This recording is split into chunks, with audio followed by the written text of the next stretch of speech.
Hello guys, welcome back to my YouTube channel. दोस्तों, आज आपकी वीडियो में स्वागत है। जो आज हम वीडियो देखेंगे वह यूपी टेट में जितने भी क्वेश्चन जो कि संविधान पोर्शन से बनते हैं या बने हुए क्वेश्चन हैं, इंपॉर्टेंट क्वेश्चन हैं, सभी क्वेश्चनों को कवर करेंगे। इसमें आपको मैं 30 क्वेश्चन की एक श्रृंखला बताऊंगा। पूरे 30 क्वेश्चन को आप देखेंगे तो लगभग आपके 100 नंबर के क्वेश्चन क्लियर हो जाएंगे। तो सभी क्वेश्चन को मैं एनालिसिस के साथ आपको कराने वाला हूं आज की वीडियो में। तो आज की वीडियो स्टार्ट करने से पहले आपसे रिक्वेस्ट करेंगे कि चैनल पर नए हैं तो बस आप चैनल को सब्सक्राइब करिए, वीडियो अच्छी लगे तो लाइक करें और दोस्तों के साथ शेयर भी करें, ठीक ना। तो आगे देखते हैं। क्वेश्चन नंबर पहला है कि किस भाग को संविधान की आत्मा कहा जाता है। कई बार दोहराया हुआ यह क्वेश्चन है कि किस भाग को संविधान की आत्मा कहा जाता है।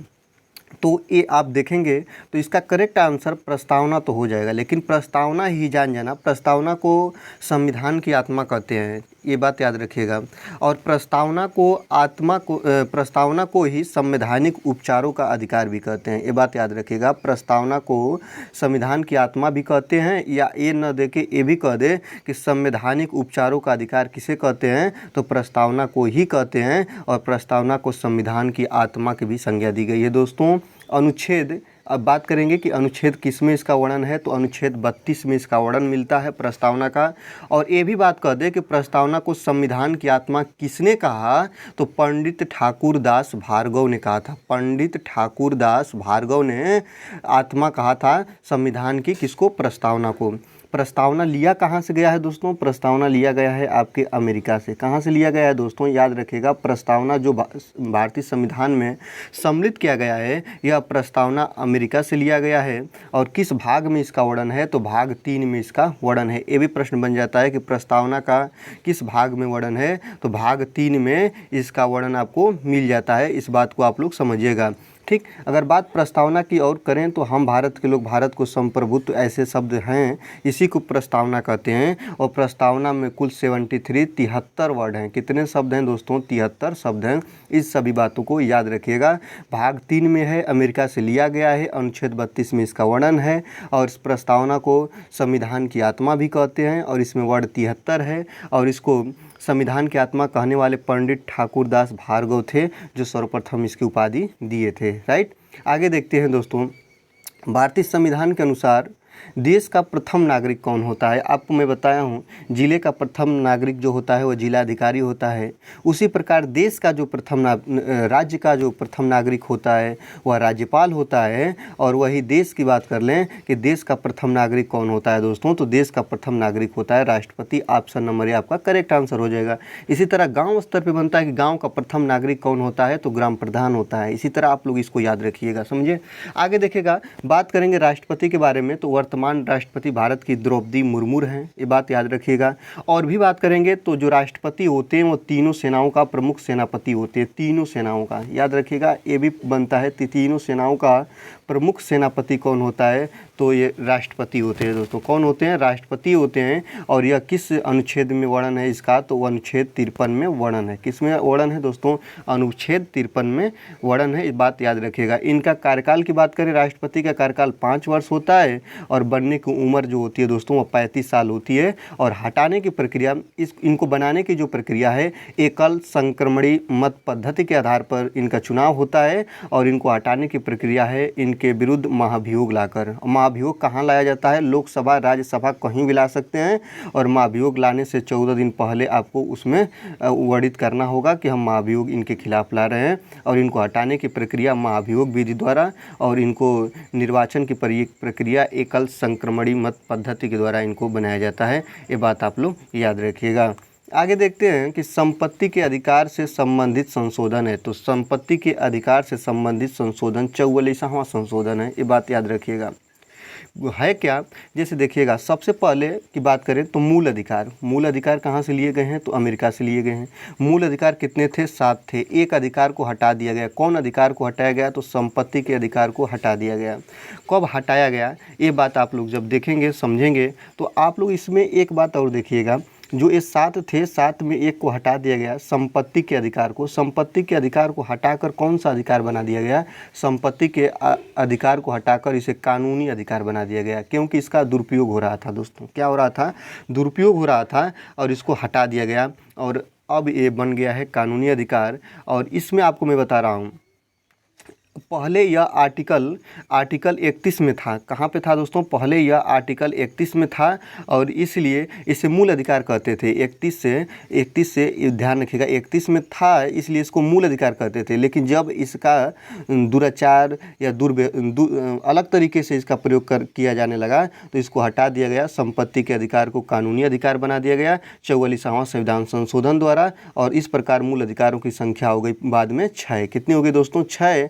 और ये कहाँ से लिया गया है? तो अमेरिका से लिया गया, अमेरिका के संविधान से। अगला देखिएगा, भारतीय संविधान निम्नलिखित में से कौन सी नागरिकता प्रदान करता है? बात करेंगे नागरिकता की तो भारतीय संविधान जो है दोस्तों वह भारत में कौन सी नागरिकता देता है? तो आप लोग जब इसको देखेंगे तो एकल नागरिकता आपका सही हो जाएगा, क्योंकि एकल नागरिकता और दोहरी नागरिकता होती क्या है?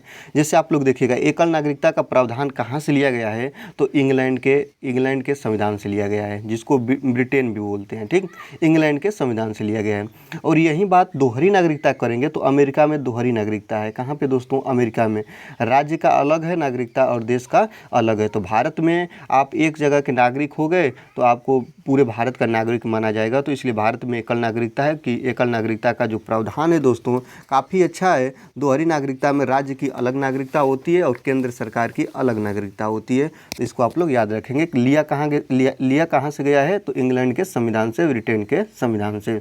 आगे देखेंगे, भारतीय संविधान के निर्माण में कुल कितना समय लगा? भारतीय संविधान की बात किया जा रहा है दोस्तों, तो मैं आपको बता रहा हूँ कि 2 वर्ष 11 माह 18 दिन। यहाँ पे देखिएगा ऑप्शन नंबर सी कि 2 वर्ष 11 माह 18 दिन में भारतीय संविधान पूर्ण रूप से बनकर तैयार हो गया। बात करेंगे भारतीय संविधान को बनाने में दोस्तों, सब याद रखिएगा, 63,96,729 रुपये का लागत राशि लगी थी। 63,96,729 रुपये में बना। 2 वर्ष 11 माह 18 दिन लगे। अनेक कमेटियों के द्वारा यह बनाया गया। और इसी में आपको मैं बहुत सी चीज़ें बता रहा हूँ दोस्तों। प्रेम बिहारी रायजादा ऐसे व्यक्ति थे, प्रेम बिहारी रायजादा, जिसने अपने हाथों से सजोया है भारतीय संविधान को। अपने हैंड राइटिंग, अपने हाथों से इन्होंने लिखा है, ठीक ना। निर्माता भारतीय संविधान का भीमराव अंबेडकर को माना जाता है दोस्तों। भारतीय संविधान का निर्माण का आधार क्या था? तो कैबिनेट मिशन योजना के आधार पर भारतीय संविधान का निर्माण हुआ। जब भारतीय संविधान बना उस समय 395 अनुच्छेद, 8 अनुसूचियाँ थी। लेकिन इस समय 395 अनुच्छेद के भाग तो बदले हुए हैं दोस्तों। अनुसूचियाँ 12 हो गई है और 22 भाग हो गए हैं, ठीक ना। भारतीय संविधान सबसे बड़ा लिखित संविधान है दोस्तों, ये भी याद रखिएगा। भारतीय संविधान सबसे बड़ा लिखित संविधान है जो 1,45,000 वर्डों में लिखा हुआ है। विश्व का सबसे बड़ा संविधान, लिखित संविधान यही है भारत का। और विश्व का सबसे छोटा संविधान मोनाको का संविधान है। ये बात याद रखिएगा, मोनाको एक देश है, इस बात को याद रखेंगे। बात करेंगे कि भारतीय संविधान कब अंगीकृत किया गया? तो 26 नवंबर 1949 को अंगीकृत किया गया। ऐसा क्वेश्चन बनता है दोस्तों, अंगीकृत और लागू दोनों में अंतर है। तो 26 नवंबर 1949 को अंगीकृत किया गया और 26 जनवरी 1950 को भारतीय संविधान क्या हुआ दोस्तों? लागू हुआ, ठीक ना। लागू होने का पूछेगा तो 26 जनवरी 1950 और अंगीकृत करने का बात पूछेगा तो 26 नवंबर 1949। ये 2 पॉइंट आप लोग याद रखिएगा। आगे देखते हैं, भारतीय संविधान की प्रस्तावना में देश का कौन सा नाम उल्लेखित है? तो याद रखिएगा, भारत के देश का नाम पूछ दिया कि मतलब भारत को किन किन देशों से नाम से जाना जाता है। जैसे भारत, भारतवर्ष, हिंदुस्तान, आर्यवर्त, इंडिया, इतने देशों अलग अलग नामों से इनकी पहचान होती है भारत की, ठीक ना। जैसे जैसे भारत में लोग आए, जैसे जैसे भारत की रूपरेखा थी, दशा थी, उसी आधार पर उसका भारत का अपना नाम पड़ गया। लेकिन भारतीय संविधान में ये बात कह रहा है कि भारतीय संविधान में कौन सा नाम इनका उल्लेखित है? तो याद रखिएगा, भारतीय संविधान में आपको इंडिया और भारत और इंडिया ऑप्शन नंबर सी ही मिलेगा। जो भारतीय संविधान में भारत और इंडिया 2 नाम भारत के रखे गए हैं। वैसे तो भारत के अलग अलग नाम भारत कभी कहा गया, भारत को कभी भारतवर्ष कहा गया, कभी हिंदुस्तान की संज्ञा दी गई, कभी आर्यवर्त की संज्ञा दी गई, कभी इंडिया की संज्ञा दी गई। लेकिन भारतीय संविधान में 2 वर्ड मिलेंगे, एक भारत मिलेगा और एक इंडिया मिलेगा। ऑप्शन नंबर सी आपका क्या हो जाएगा दोस्तों? करेक्ट हो जाएगा। आगे देखते हैं, अगला है संविधान सभा की प्रथम बैठक, फर्स्ट मीटिंग की बात कर रहा है कि संविधान सभा की फर्स्ट मीटिंग कब हुई थी? तो याद रखिएगा 9 दिसंबर 1946। यहाँ पे देखिए ऑप्शन नंबर 4 आपका करेक्ट आंसर हो जाएगा।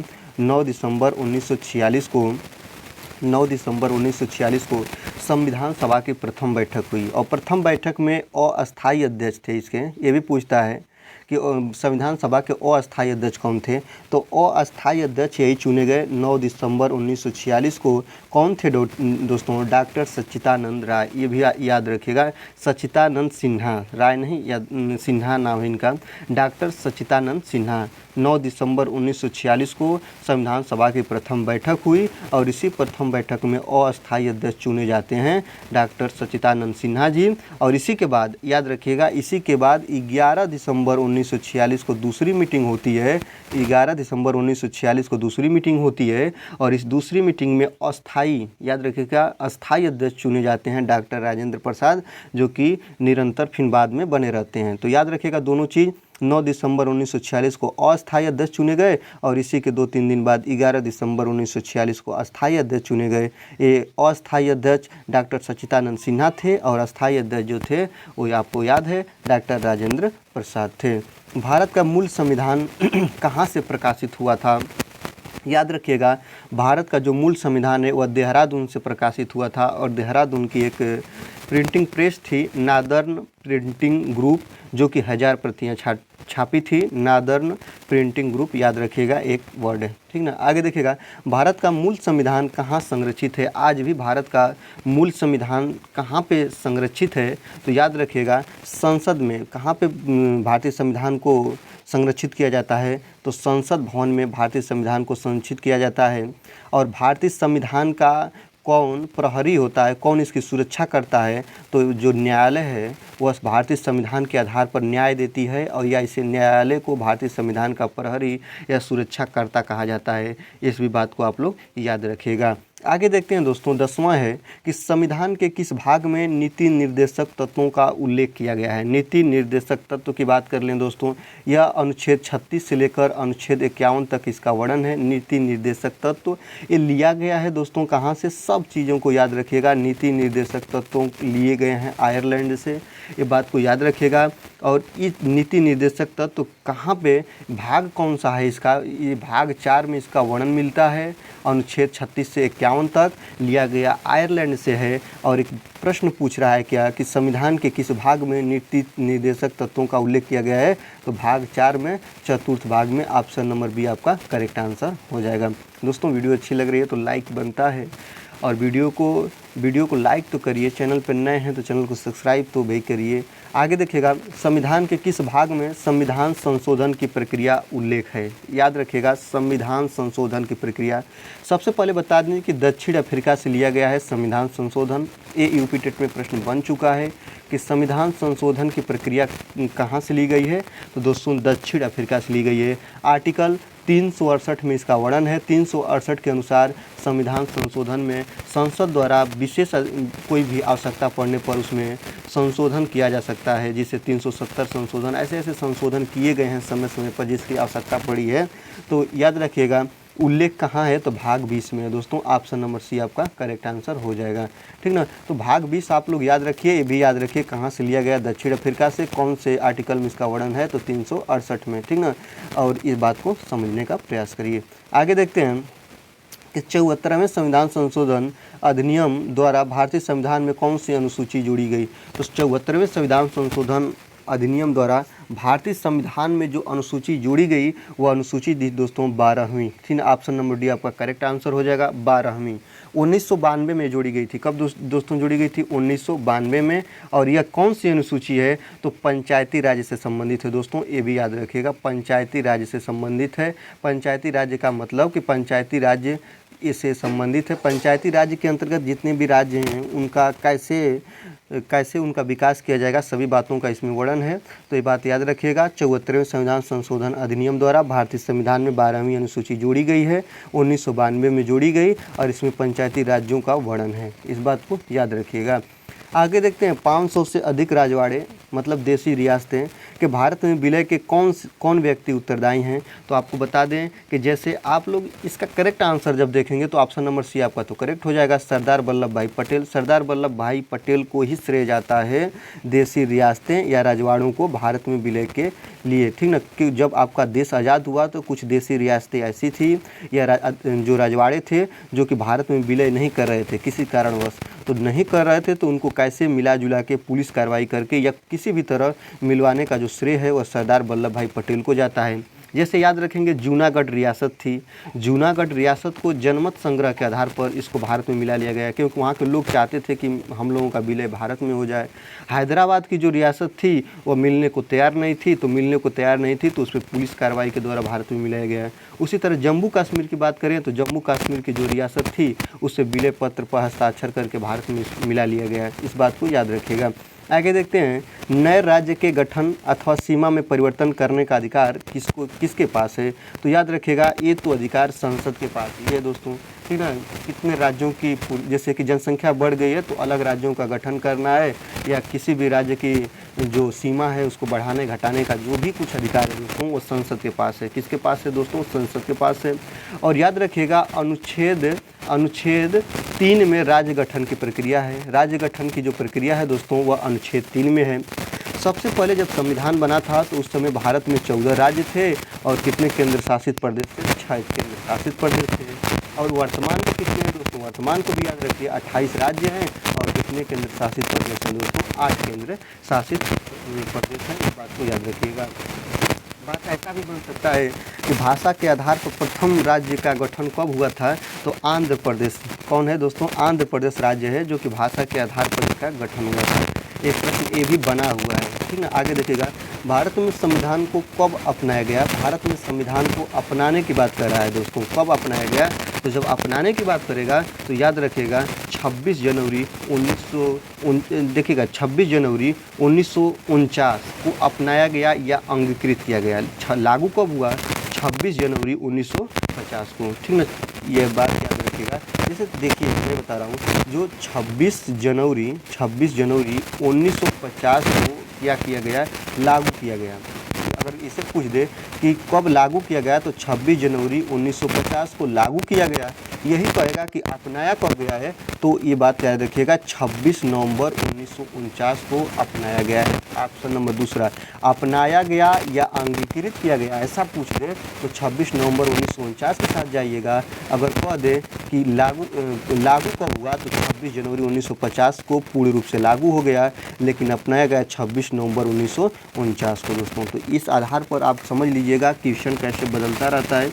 आगे देखिएगा, देशीकरण द्वारा नागरिकता प्राप्ति का एक तरीका क्या है? तो देशीकरण द्वारा नागरिकता प्राप्ति का एकमात्र तरीका यह है कि आप देखिएगा, माता पिता की नागरिकता, भाई बहन की नागरिकता, विदेशी पुरुष से विवाह करने पर, विदेशी से मित्रता करने पर।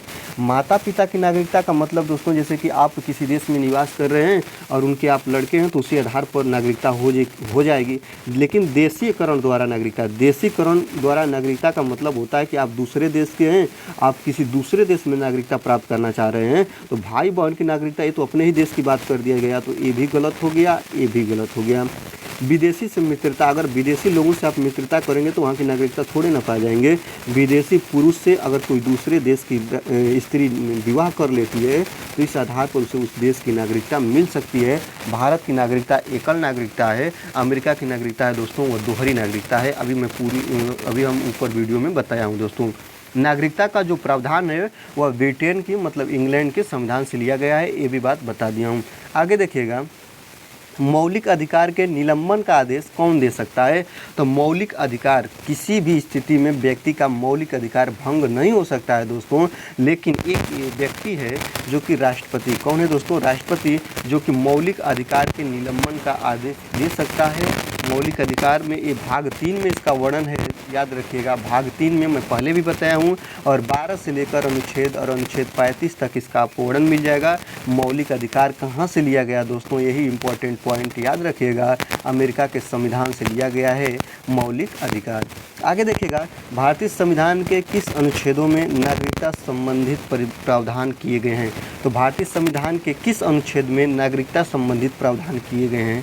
तो जब इसको देखिएगा तो आपको मिलेगा कि अनुच्छेद 1 से लेकर 4 जब आप पढ़ेंगे तो इसमें नागरिकता से संबंधित है। इस पॉइंट को देखिएगा, संघ व राज्य, इसमें याद रखिएगा संघ व राज्य की नागरिकता संबंधित प्रावधान आपको मिल जाएगा। किस में मिल जाएगा, तो आपका अनुच्छेद 1 से लेकर अनुच्छेद 4 तक मिलेगा। जो आप लोग इसमें समझिएगा, इसमें जो अनुच्छेद 1 से लेकर 4 तक है दोस्तों, वह संघ व राज्य के संबंधित आपको वर्णन मिलेगा। और अनुच्छेद 5 से लेकर 11 में आपको मिलेगा नागरिकता संबंधित। तो ऑप्शन नंबर बी आपका करेक्ट आंसर हो जाएगा। इसको ध्यान से देखिएगा, 1 से 4 में आपके संघ व राज्य मिलेंगे, संघ व राज्य से संबंधित वर्णन है। और अनुच्छेद 5 से लेकर 11 तक जो है दोस्तों वह नागरिकता से संबंधित है। किससे संबंधित है दोस्तों, नागरिकता से। ये बात आप लोग याद रखिएगा और याद रखने की कोशिश कर दिएगा। अगर बात अनुच्छेद 36 से 51 की करेंगे तो यहाँ दोस्तों नीति निर्देशक तत्व, तो यहाँ पे मैं दोस्तों बता दे रहा हूँ, इसमें जो आप देखेंगे नीति निर्देशक तत्व का वर्णन है, ठीक।